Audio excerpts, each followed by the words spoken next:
Hi friends, and welcome back to my garden. It is turning out to be a beautiful, beautiful day. You can see how brightly the sun is shining right now, after a ton of rain overnight and early this morning.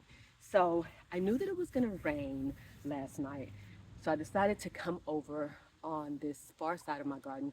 This is the north side of my garden, where I actually extended the garden just a tiny bit. And I've talked about this in previous videos, but I'll show it to you in just a second.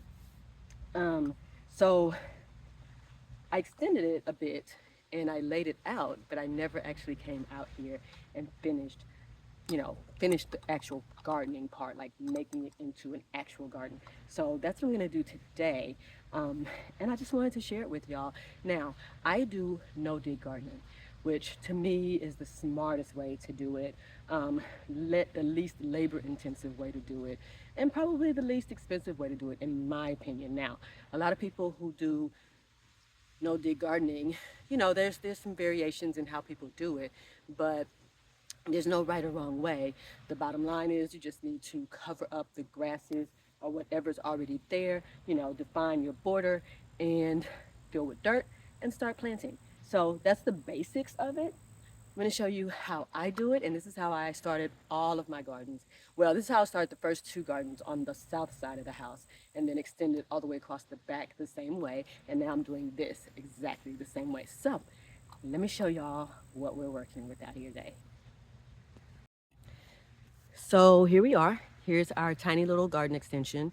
I say tiny little. It's literally just this area from here where you see the dried out lemongrass over to there, next to the fence.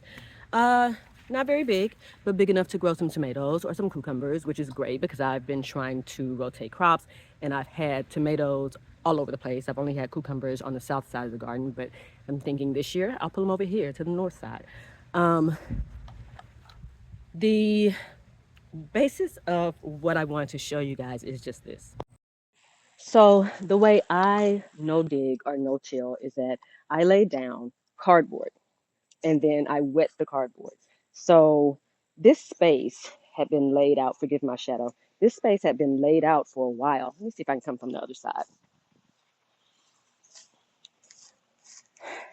I laid it out, like kind of marked it out with the bricks a while ago, but I didn't put my cardboard down immediately because I knew that I was not ready.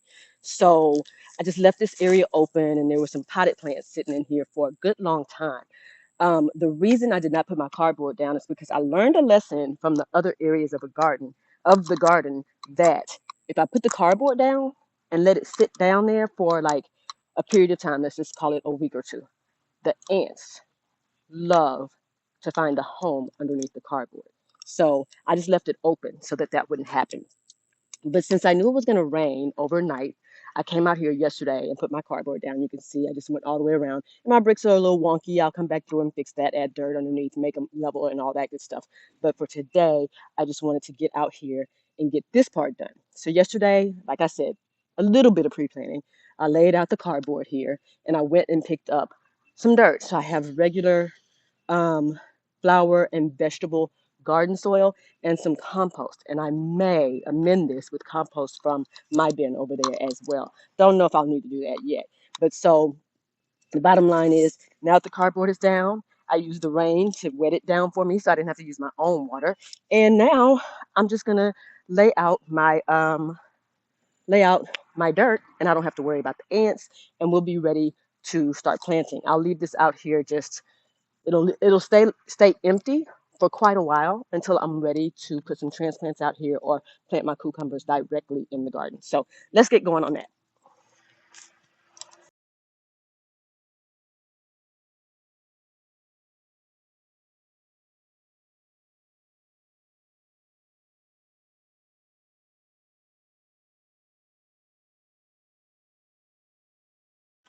And honestly, you guys, that's pretty much it. Like, there's not much more to it. Obviously, I'm going to need more dirt than this. And here's one thing that I did want to talk to y'all about, though, that I didn't mention before. So you can see this log right here. Can you see it? Log right here. Um, there's logs all the way across. You can barely see them, like right here. When I tried to build up, right there.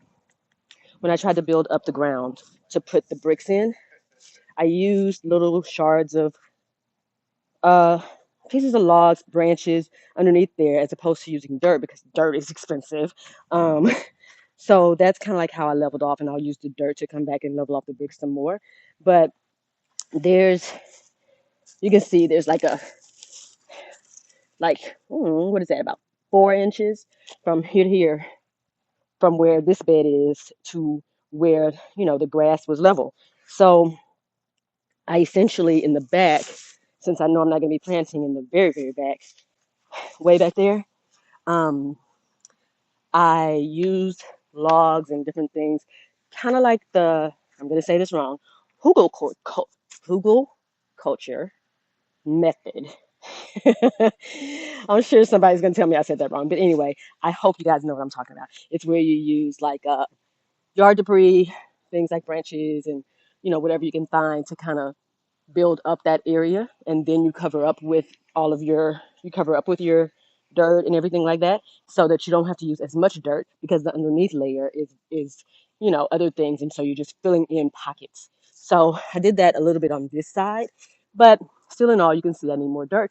But essentially, that is it for no dig, and now you can understand why I like to do it this way, because it's super quick and easy,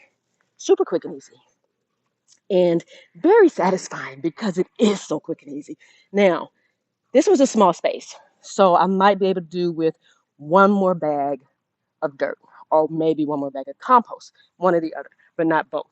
So, um, so essentially, what will happen now is that I'll just let this sit for a while, let the rain water it in, and then when I'm ready to plant, I can just come plant. And that was super simple. Now, quick note about dirt. I bought these bags of dirt from one of my favorite hardware stores. It's a smaller, from Ace Hardware, basically. It's kind of like a big box store, but it feels more like a mom and pop when you go in there. So I bought the bags for here because it's such a small space. But in the rest of the garden, I actually go to a dirt yard and buy premium soil. Just have to be very, very careful about what type of soil you get so that, it's fast draining, it has nutrients in it, but doesn't have like fertilizers or anything extra added into it. So for the rest of the yard, I do that because it's much more cost effective because you can get a truckload.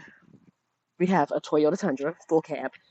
You get a truckload where that is completely full for like $20. Whereas this dirt that I just bought, I used a coupon, but without that coupon, just these two bags would have been $20. So that's just a quick tip right there. Um, anyway, that's pretty much it from the garden this week, you guys. Not too much to share, other than just waiting on seedlings to grow, which are doing really well inside under the grow lights. I shared that last week. And I may share a picture of what everything is looking like right now because those seedlings came up super fast. Like some of them were up in 3 days, which is so super exciting. So I'm getting very, very excited for the spring garden. I hope you guys are too. And I appreciate you guys for tuning in. Thank you so much for your support. If you like this video, please like this video, subscribe, hit the notification bell, and share with your friends. As always, guys, thanks for thanks for watching, and I'll see you next time. I'm breathing hard, I'm tired. I'll see you next time in the garden. Bye.